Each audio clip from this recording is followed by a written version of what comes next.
All right, y'all, so here's the breakdown of that package I mentioned yesterday, which is more or less, a lot of the pieces you're gonna need to build, like an engine and an ECU loom.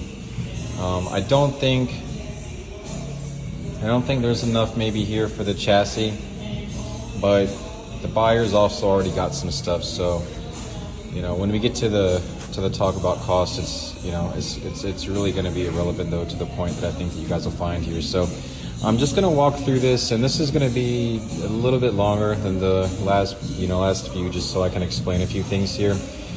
So this is going on an actual motorsports vehicle, okay? And like I mentioned, the buyer already has some wire. They've already got some other materials, a few mil-spec connectors, things like that, boots, back shells, and things. But just from what I'm filling in here, which is a lot of it, most of it, right? But just what you're looking at here, we'll talk about how much this actually costs if you were just going to buy it yourself and do it yourself and, try and save money or just learn, or, what's the entry level on quality motorsport materials to sort of get me started on some looms, all right, for the cars. So, all right, so you guys know the deal.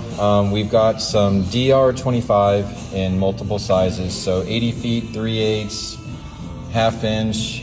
We got some 1 inch, not many feet there, 3/4 a little bit, bunch a quarter, and Raychem SCL heat shrink, okay?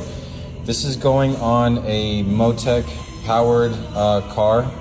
So this is getting M Super Seal connectors for both M Series A and B. Also with, actually, I switched him because he is using molded boots, not the rubber boots. So we're gonna throw those out.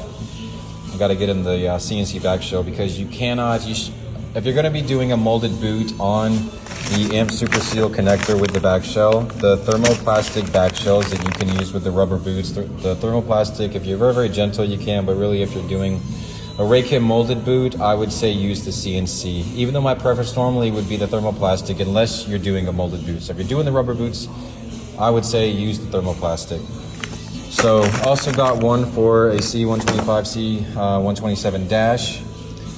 We've got a few Raychem boots, so 202A 153, 163, A163, 202K, okay? The 202A here, 202A means straight, A means non-lipped. 202K means 202 equals straight, K means lipped. So the 163 being the size, these boots are basically the same except one is lipped, one's not. All right, 202A 121s, and again, I'll say here too, these boots don't normally come open like this. It's just I still have some overstock from when I first moved in and incorrectly told somebody who was helping me. They inadvertently cut them out of the packages. So normally these boots are not coming just like that. They're in the white bags, but I still got a few that I'm burning through before I reorder some new ones here. So, all right, so 202A 121s. 202K or 222K 152 and 202K 132. And we've also got some 202A 132s up here. Bunch of DTM connectors,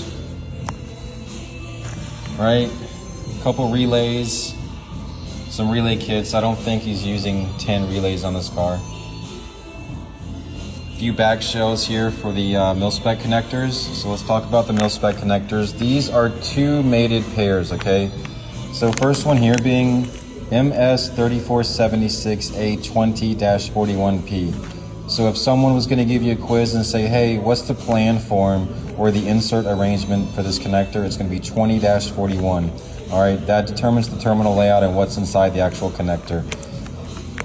3476 means it's a inline plug.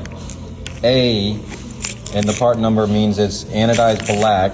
Okay, if that was an L, it would be the other common silver looking one, which is electroless nickel. If you were in a highly corrosive environment, I would maybe argue to go with the L coating instead of the anodized black.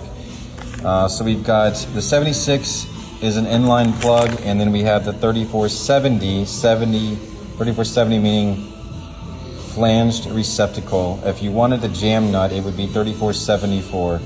But again, A anodized black.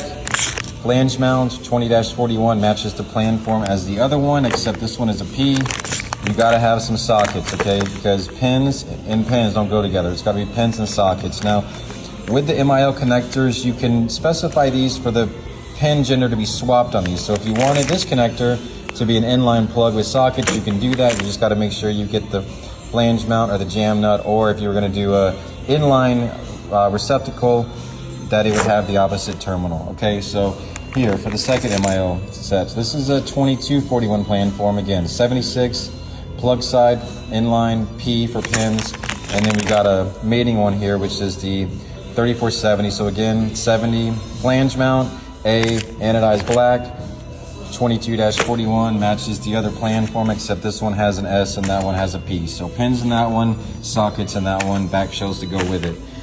A few splices, some solder sleeves, right?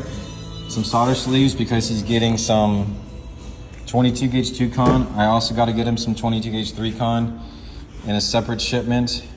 And then we've got some parallel splices here. GM, right? Without it, I mean, it looks like an LS, right? It's got GM coils, cam crank, starter. All right, so this right here, again, this is, we don't even have any wire in this, on this table. But if you were going to buy from any of your common places, and guys, I've been doing this a long time, I know where everybody's buying their stuff from. Most of the people that you're probably buying from, if it's not me, I've known them on some sort of personal level for many, many years. It's a small industry, okay? But this table here, if you bought this from any of the common places with competitive prices, just this table here, again, missing stuff. I still have another roll of DR 3/8, or sorry, 1/8 inch DR 25 that I got to send to him. Obviously, he doesn't need the whole roll. I've got some 3/16 that I got to get to him too. Again, he doesn't need the whole roll, but even if we're doing, 30, 40 foot pulls off some of that stuff, okay, we're still talking, this table here is like close to $2,000, all right? Quality, genuine components. So if this table is $2,000, no labor, no design, this is just parts, okay? Just parts. Please explain to me how someone can build an engine and ECU loom for $1,500. The math is not mathing. So again, not even everything here, doesn't include design, doesn't include labor to build it. This is just a couple grand worth of parts for most of a loom build, all right? When people bring me engine harnesses and say they, spent like $800 and it's got Riken DR25 on it, I just don't understand how. Maybe other people out there are independently wealthy and working for free. I'm not.